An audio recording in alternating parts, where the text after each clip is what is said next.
The sharp sound of a slap echoed through the small, poorly lit restaurant. Monica stumbled forward, almost losing her balance. Her cheeks stung, her vision blurred with shock and humiliation.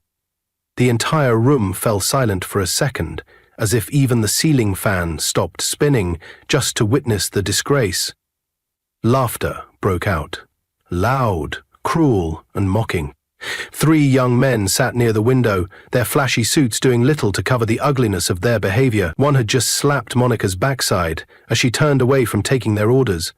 Another had yanked her long hair with such force she almost fell. Now they sat grinning like they'd just won a game. Their voices rang out like poison. "Poor waitress," Jonathan sneered. "You're not even strong enough for this job." "That is the truth," Emeka joined in with a smirk.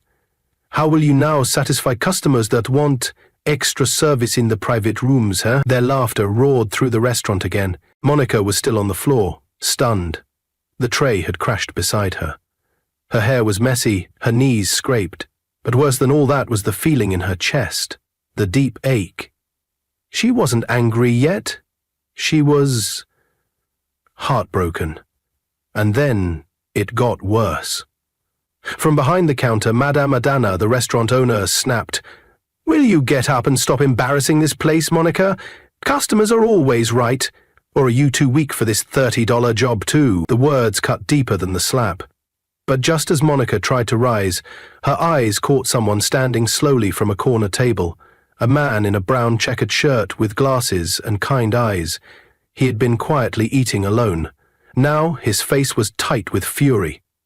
"Madam," he said calmly, "you can't be serious. You just saw what they did to her." "Mr. Maxwell, or whatever your name is," Adana said, waving her hand, "please don't bring sentiment into business. This is a restaurant, not a court." Maxwell ignored her and walked toward Monica. He bent down, offered his hand, and gently helped her up. His voice was firm, yet soft. "Are you all right?" Monica nodded weakly. Her lips trembled. She still hadn't said a word. "Touch her again." Maxwell turned to the men, "and you'll leave this place in cuffs." The young men rolled their eyes. "Look at this broke hero," David snorted. "Trying to impress a waitress," but Maxwell didn't flinch. He helped Monica to her seat and gave her a bottle of water. "You don't have to stay here," he told her gently. "This isn't your only option." She gave him a long look. Something in his tone made her believe him. And then, just before leaving, the young men decided to throw one last insult. Jonathan leaned in with a fake smile. "In case you both broke people care to know, we're petrochemical engineers. We work for Williams Oil and Gas, Abuja headquarters. You're not even in our league." They walked out, leaving behind a storm of silence. What they didn't know, what nobody in that restaurant knew, was that Monica Williams, the poor waitress, was the only daughter of Chief Williams Benjamin, the billionaire CEO of the same Williams Oil and Gas. She could buy the restaurant they sat in 10 times over. She could fire every one of those boys with a single phone call, but she didn't. She just sat there quietly, sipping the water Maxwell gave her, and smiled. Monica Williams was born with everything money could buy: private tutors, diamond necklaces before her 10th birthday. Her face graced tabloids. She had traveled to over 20 countries before she turned 18. Her father, Chief Williams Benjamin, was one of the wealthiest oil magnates in West Africa. But at age 30, Monica cried herself to sleep more often than not. Behind the designer clothes and flashy cars was a lonely heart. A heart that had been lied to, used and tossed aside. Every man who claimed to love her wanted one thing: her money, her status, her family name. No one ever saw her, just the wealth around her. So, one night, she packed a small bag, she changed her hair, wore old clothes, and left her mansion. Her heart ached, but her mind was made up. She needed to know. Could someone love her if they didn't know who she really was? The next morning, she walked into a struggling restaurant on the outskirts of Abuja. She told Madame Adana she needed a job. Anything. Adana didn't look up. "Can you clean?" "Yes, ma." "Can you carry trays?" "Yes, ma." $30 a month. "No sleeping here." "You're not allowed to eat customer leftovers." And if you're late, I deduct $10. You still want it?" Monica nodded. Adana looked up, surprised. She stared at the girl with long hair and soft eyes. She didn't look like someone who needed this job, but she shrugged. "Wear this apron and start now." And just like that, the heiress to a billion-dollar empire became a waitress with no last name. In the following days, Monica faced it all. Shouting, insults, spills, burns, rude customers, and aching feet. Adana never stopped yelling. "Monica, you forgot to say sir to that customer. You are too slow. Maybe this job is not for you. You broke the glass. That's $5 from your pay." Each word cut her down, but Monica swallowed every insult. She kept her head low, because her mission was simple, to see the world through the eyes of the poor and to find love that had nothing to do with status. She cleaned the toilets. She wiped tables. She smiled through pain. Every night, she went back to a small room she rented and stared at a picture of her parents. Her mother had cried when she told them her plan. "You will be in danger, Monica." Her father refused to speak to her for 2 days, but eventually they gave in under one condition. She had to stay in touch through a private line. Her father hired private security to keep watch from a distance. She never knew they were there. He didn't want his only child harmed. And still the days dragged. Nothing exciting happened. Until Maxwell showed up. That same evening after the incident, Maxwell walked Monica to her rented room. "I'm sorry you had to go through that today," he said. Monica smiled a little. "I've gone through worse." He paused. "I'd like to do something for you. I don't have much, but I can help you get into a tech program. I teach robotics. I've seen how smart and polite you are. You don't deserve to be in that place." Monica looked up at him, genuinely touched. "No one has ever offered me help without asking something in return," she whispered. "Well," Maxwell said with a chuckle, "I'm not like most people." They shared a laugh, and silence followed. It was a good kind of silence. He gently asked for her number, and she gave it. Before leaving, Maxwell turned. "Please resign. I'll help you find a better place." "I will," she said. "Tomorrow," Monica said. That night, Maxwell couldn't sleep. He called her. "I know it's late," he said softly, "but I had to say it. I think I like you. A lot." Monica's heart skipped. "I'm just a poor girl, Maxwell," she whispered. "No degree, no future." "That's not what I see. I see someone smart, strong, someone worth every effort." Tears welled up in Monica's eyes. She finally spoke. "Pick me up tomorrow. I got a new cleaning job at the Williams mansion. Come get me there. Let's start fresh." The next morning, Maxwell dressed in his best shirt. He arrived at the mansion and nervously told the gatekeeper, "I'm here to see Monica. She works here." The guard smiled. "Ah, Madam Monica. She said you were coming. Please, go in. She's in the sitting room." Maxwell froze. "Madam? Sitting room?" As he walked in, nothing could prepare him for what he saw. Monica sat on a velvet couch, sipping orange juice from a crystal glass. Her pajamas looked more expensive than his entire wardrobe. Her hair was tied neatly in a royal bun. She looked like someone from a magazine cover. Maxwell blinked. "Monica?" Before she could speak, Chief Williams entered with his wife. The moment he saw Maxwell, he walked up to him with a warm handshake. "Welcome, Mr. Maxwell. Monica told us about you. We've looked into your tech work. It's impressive." Maxwell's jaw dropped. Monica stood up. Her voice calm, elegant, and proud. "You're wondering what's going on, right?" She smiled. "I'm Monica Williams, the only daughter of Chief Williams Benjamin, heiress of the Williams Empire. I went undercover to find something money can't buy, and I found you." Maxwell couldn't speak. Tears rolled down his face. Yesterday he'd defended a waitress. Today he stood before royalty. And Monica? She was no longer the poor girl. She was the woman he loved.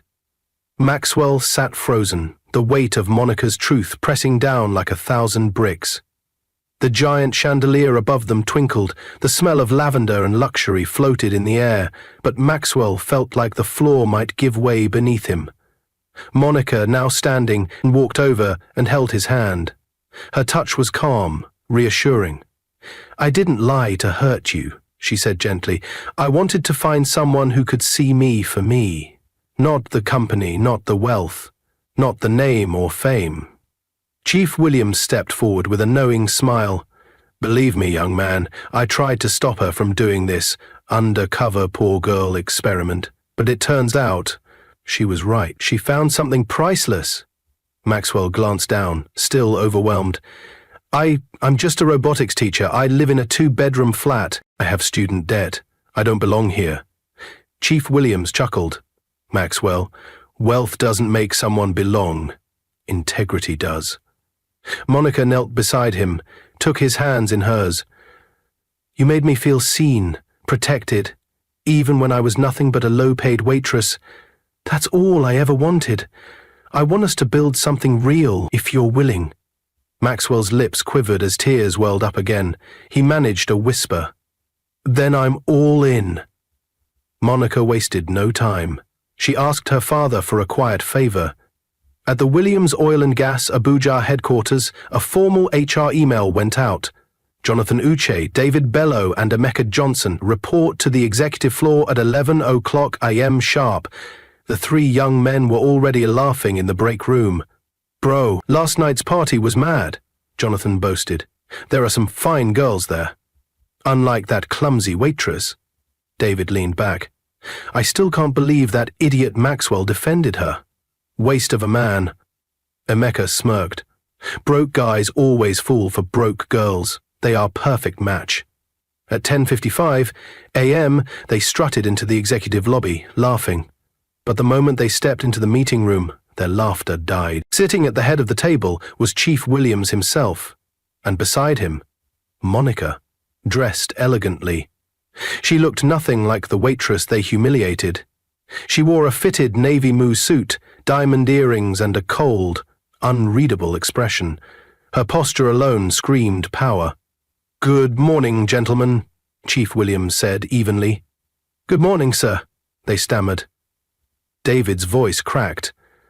Are we being promoted?" Chief Williams raised a brow. "Do you remember a certain waitress you harassed at a restaurant last week?" Jonathan chuckled nervously. "I mean, maybe? A lot of girls serve us." Monica's lips curled slightly. "So, I wasn't memorable?" They all froze. "You?" Emeka whispered. "You're the waitress?" "Was," she replied calmly. "Now, I'm your boss." The room spun. Chief Williams's voice turned stern. "My daughter went undercover to experience real life.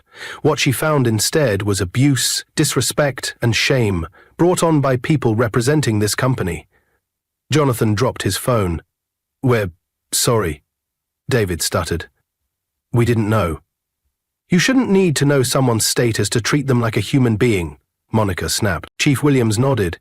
"Effective immediately, your appointments are terminated." "Please, sir, please," they cried, falling to their knees. Monica stood and looked at them without emotion. "This isn't revenge. This is consequence." Security entered. And just like that, the young men were escorted out, their laughter replaced with tears. Back at the Williams mansion, Madame Adana stood at the gate in an old wrapper, her eyes puffy from crying. She clutched her hands like a schoolgirl caught stealing. The guards were about to turn her away when Monica stepped outside. Adana dropped to her knees immediately. "My daughter, please. I had no idea it was you. If I had known—" "That's the problem, Madame Adana," Monica cut in, voice calm but sharp. "Why should you need to know who someone is before treating them with basic respect?" Adana sobbed. "I'm sorry, I was wrong. I was wicked. I didn't mean it." Monica's mother stepped beside her, placing a hand on her daughter's shoulder. "Monica, forgiveness is more powerful than punishment." Monica sighed, then knelt down. "You taught me something, Madame Adana. You taught me how the poor are truly treated. You were the mirror I didn't want to see, and maybe, That's why I don't hate you." Adana's hands trembled. "So you forgive me?" "I forgive you," Monica said. "But change how you treat people, even if they have holes in their clothes."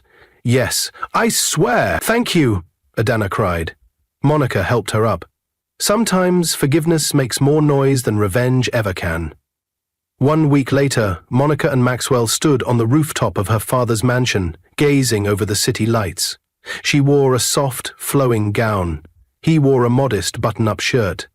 He looked at her like she was the only thing in the world. "I feel like I'm dreaming," he whispered. "You're not," she smiled. "This is real." Maxwell took a deep breath.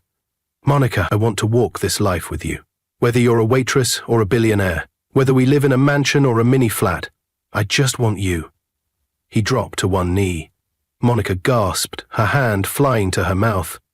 "I may not have a diamond ring right now, but I have a diamond heart. Will you marry me?" Tears streamed down her cheeks. "Yes. 1,000,000 times yes." From the shadows, her parents clapped. Her father's eyes secretly wet with pride. Monica soon joined Maxwell in his small but brilliant tech lab. Together they worked day and night to launch a device designed to bring educational tools to children in Africa's poorest communities. Chief Williams, proud beyond words, funded the project. And in an emotional press conference, Maxwell Tech and Williams Oil and Gas announced the joint venture Future First Africa. Within months, countries like Ghana, Kenya, and Rwanda signed on. Tech companies called, awards poured in. But for Monica and Maxwell, the biggest win wasn't the millions. It was the mission, the love and the peace. But just as things felt perfect, a call came in. Monica picked it up, her smile slowly fading. Maxwell walked in. "Everything okay?" She looked at him, troubled. "That was from my father's lawyer." "What happened?" Monica swallowed hard. "There's been a leak. Someone is trying to blackmail my father, and they say I'm the reason." Maxwell's face dropped. "What do you mean?" She turned toward the window, watching the city lights. "I think someone followed me during my undercover time, and they're about to destroy everything we've built." Maxwell stepped closer. "We'll fight it together." But Monica's voice dropped. "No, Max, this time, I think it's personal." The mansion was no longer calm. What had once been a home filled with joy and celebration now simmered with silent tension. Monica stared at the large screen in her father's private office. It displayed a blurry photo. Her, dressed in her waitress uniform, cleaning the floors of Adana's restaurant. Another photo followed. Monica crouched behind the kitchen counter, her hair messy, her hands burned from a hot tray. And then the final blow. A video clip of Monica being slapped and harassed by the 3 men, the audio painfully clear. Their crude laughter, her silence, Madame Adana's harsh voice. It was all there. Everything. A deep voice cut through the tension. "They sent this to me anonymously," Chief Williams said, arms crossed, voice controlled but furious, "and they said if I don't wire 50 million naira to an offshore account within 48 hours, they'll leak it to the press with a fabricated story claiming I abused you and forced you to work like a slave while covering it up." Monica's mouth went dry. "They want to ruin the company. They want to shame us." "No," her father replied grimly. "They want to destroy you, Monica. You are the heiress. They want to make you look like the victim of your own family's cruelty. They want the world to believe your own father forced you into poverty." Maxwell paced beside them, fists clenched. "This is insane. Who would do this?" "I have a feeling," Monica whispered. "Someone must have followed me during my time at the restaurant. Someone who knew I wasn't just any girl." Chief Williams pulled out an envelope and tossed it on the table. Inside were stills from CCTV footage taken near the restaurant over several weeks. Someone had been tailing her, wearing caps, changing clothes, blending in. But one face showed too clearly, Jonathan, one of the 3 young men who had humiliated her. "You're telling me Jonathan had the nerve to spy on you?" Maxwell asked, stunned. Monica nodded slowly. "It makes sense. He worked for Williams Oil and Gas. He must have recognized me somewhere. Or maybe he got suspicious after our encounter." Her father stood up. I want him found. Now. That evening, Monica sat in a downtown cafe, dressed in a hoodie and dark sunglasses. She held her phone tightly, her face cold but composed. Across the table, Maxwell sat with a laptop, watching live footage from a security drone positioned 2 streets away. They had leaked word through a dummy email account, pretending Monica was scared and willing to pay the money in person. At exactly 6:42 p.m., Jonathan walked into the cafe. No cap, no disguise, just a smug face and a phone in his hand. He walked over, slid into the seat across from her, and leaned in. "You're braver than I thought," he sneered. "Meeting me here." Monica didn't flinch. "You're dumber than I thought, risking your career." "Your life," Jonathan smirked. "Career? That's gone thanks to you. You humiliated us. Do you think people forget being dragged out like criminals? I lost everything. So your plan is to destroy mine?" Monica asked. "Oh, sweet Monica," he said, almost laughing. "You're not the only one with connections. Someone higher up is helping me. Someone inside Williams Oil and Gas wants your father gone. You're just the beginning." Maxwell's voice crackled in her earpiece. "Monica, don't react. Just hold him talking. The police are 3 minutes away." She steadied her breath. "So, who is this person helping you?" Jonathan chuckled, his eyes gleaming. "Oh, come on, you think I'd tell you just like that?"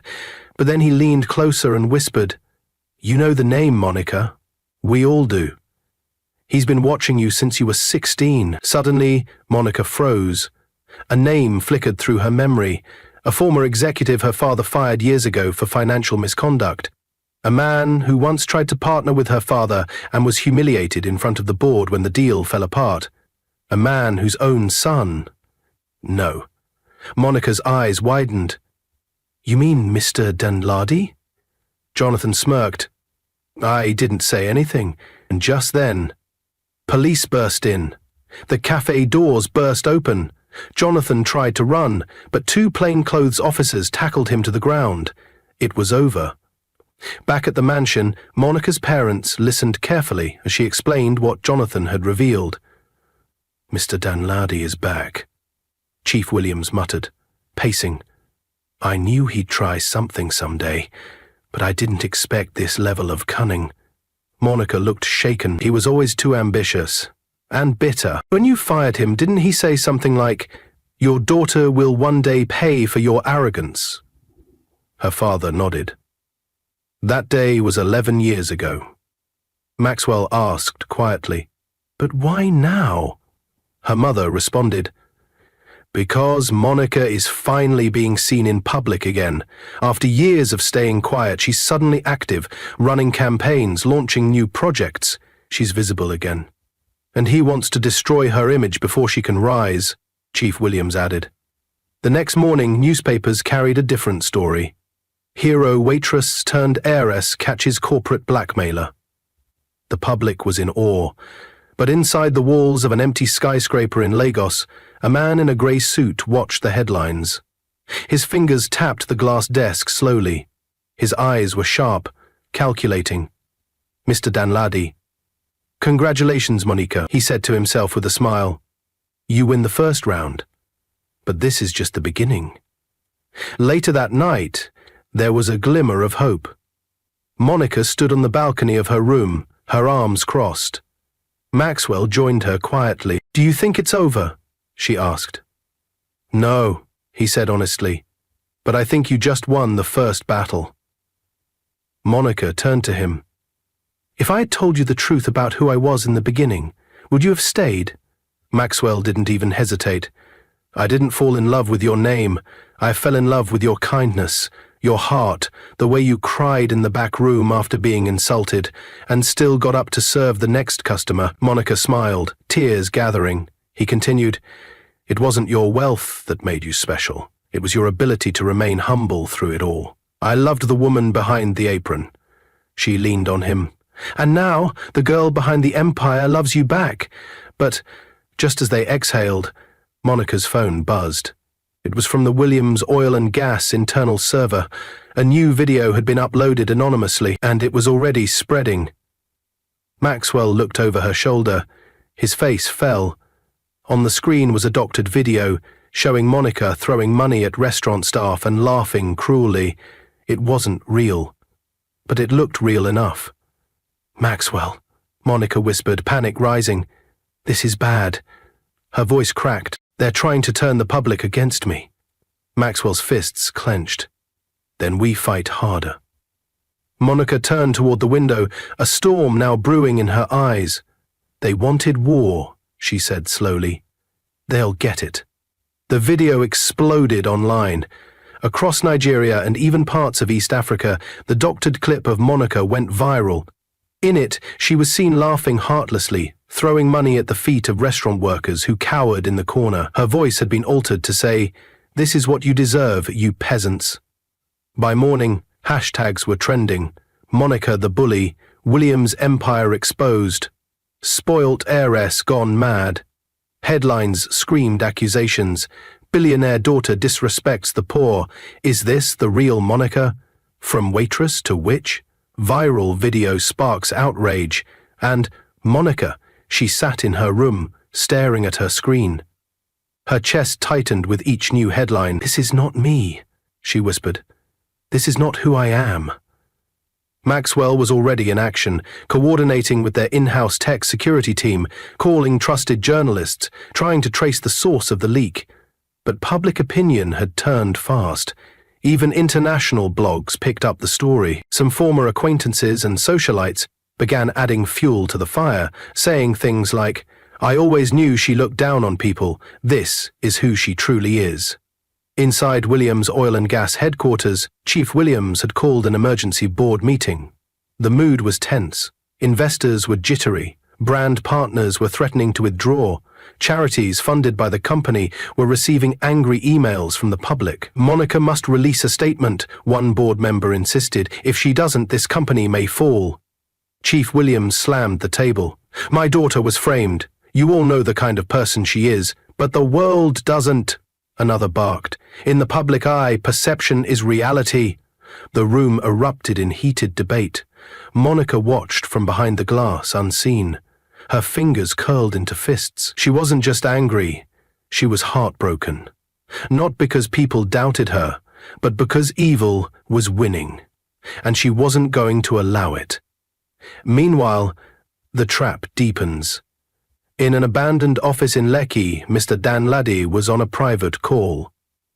"Monica's public image is collapsing," he said with calm satisfaction.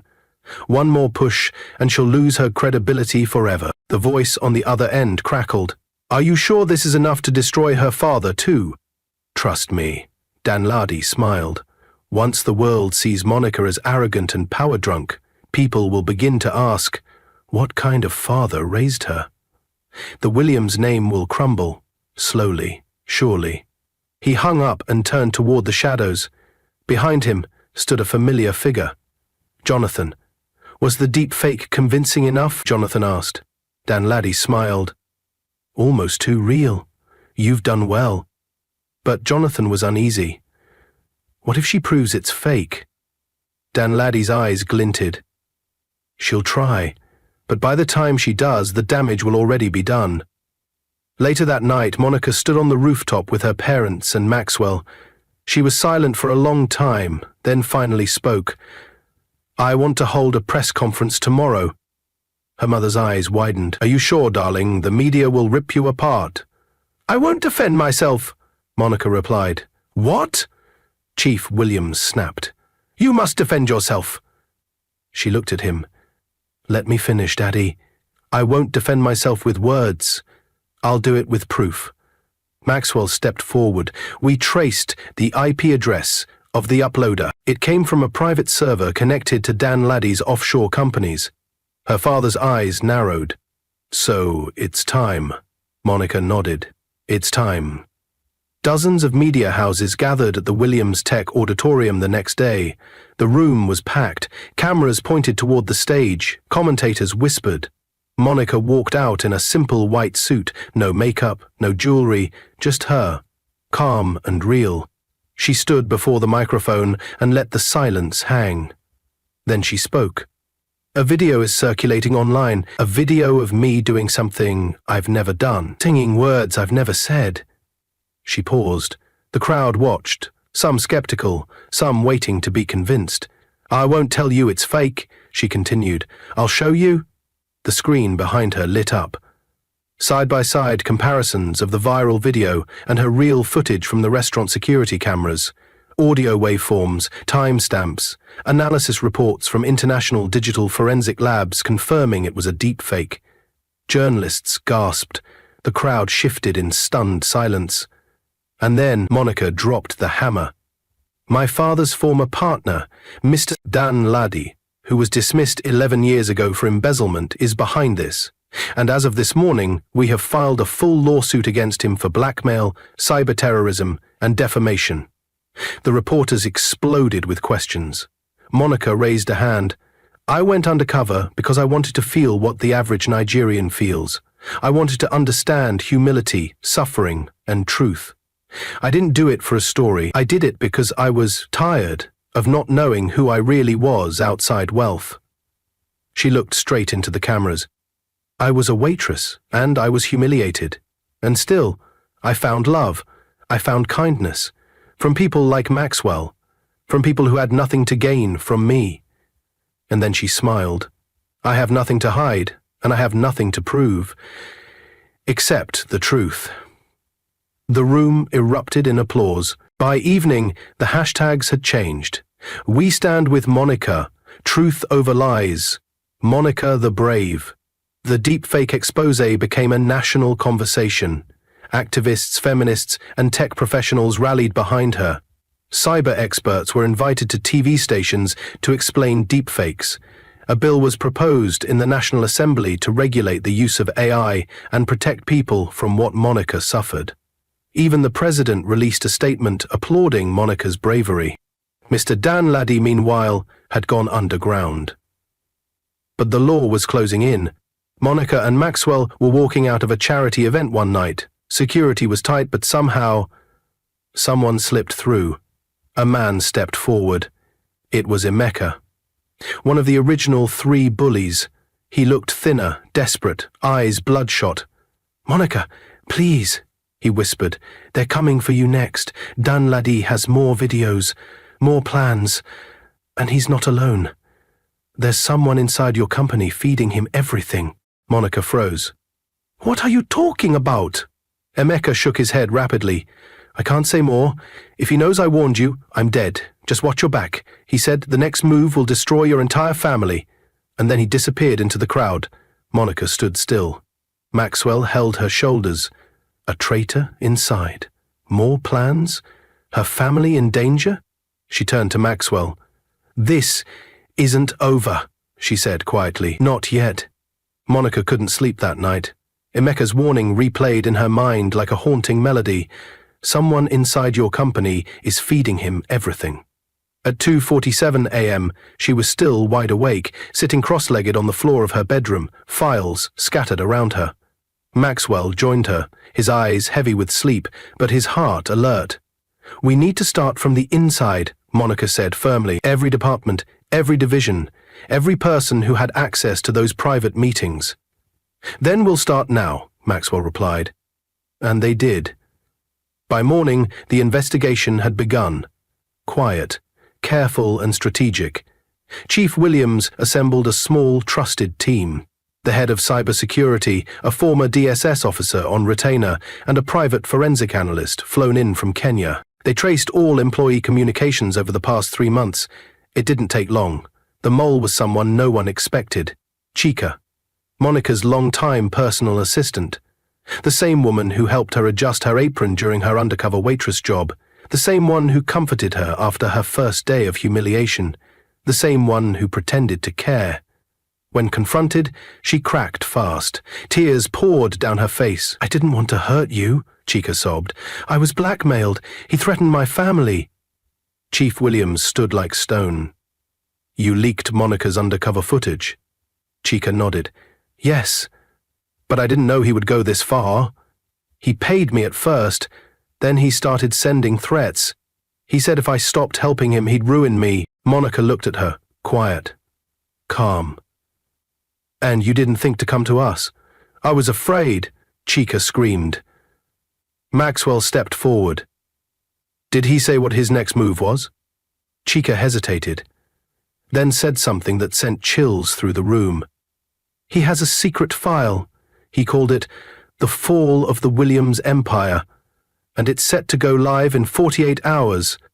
Across every major TV station in the country, the Williams family wasted no time.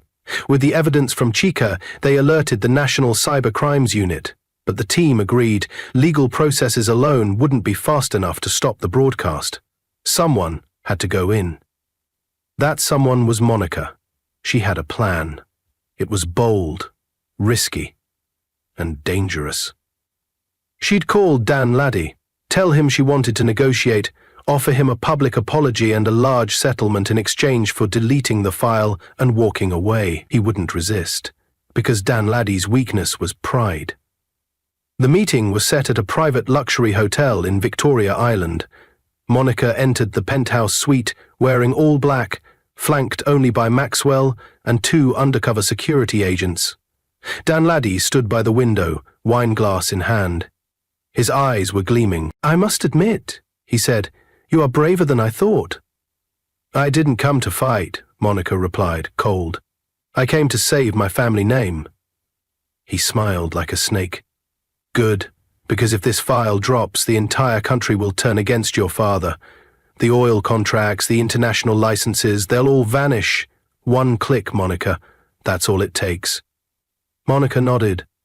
Then she slowly opened her purse, pulled out a tiny tablet. She tapped a button, and the wall behind Dan Laddie lit up.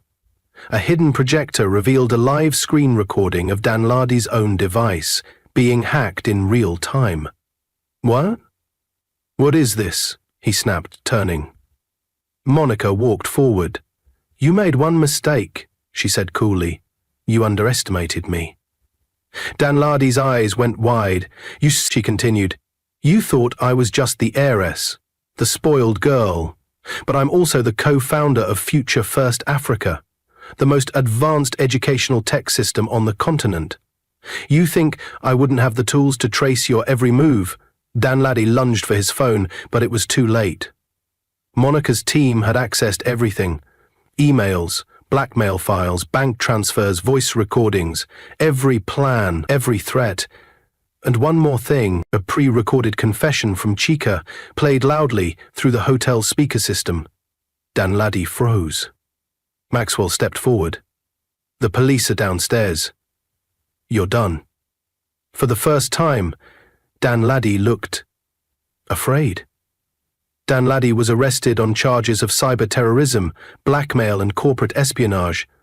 Jonathan and others in the blackmail ring were rounded up too and arraigned, and all sentenced to 20 years in prison. And for the first time in weeks, the news was filled with hope. Monica Williams exposes underground cyber ring. The empire stands tall. People apologized publicly, bloggers retracted statements, influencers who once mocked her now praised her. And Chica? She was spared prison time, but was sentenced to a community service and public apology. Monica personally ensured her family was safe because real power is mercy. Months later, the nation watched live as Monica and Maxwell walked down the aisle at a grand outdoor wedding in Abuja. Royalty attended, CEOs, presidents, scholars, inventors, but the most special moment came when Monica turned to her groom during her vows. I once thought love was impossible, that I'd always be seen as a name, a wallet, a stepping stone. But you, Maxwell, you saw me when I was on the floor, broken. You gave me hope when I had nothing. And now I will give you everything. The crowd stood and applauded with tears. Even Chief Williams wiped his eyes. 1 year later, a news anchor smiled brightly on the evening broadcast. Today, Maxwell Tech, in partnership with Williams Oil and Gas, has successfully launched its solar-powered education tablets in 6 African countries. Monica Williams Maxwell and her husband continue to change lives. The camera cut to Monica and Maxwell standing with a group of children under a mango tree in a rural village, teaching them how to use their new tablets. Monica's eyes sparkled. No apron, no disguise, no shame. Just a woman who went looking for love, found it in humility, and built an empire with truth and changing lives in rural areas of Africa. After 3 years of waiting, Monica and Williams welcomed twins, a baby girl and baby boy. And as the sun set behind them that evening, Monica turned to Maxwell and whispered, "We're just getting started." He smiled, kissed her forehead, and whispered back, "The world isn't ready for us." What is your view about this story? Where are you watching from? If you enjoy this story, comment, share, and subscribe to our channel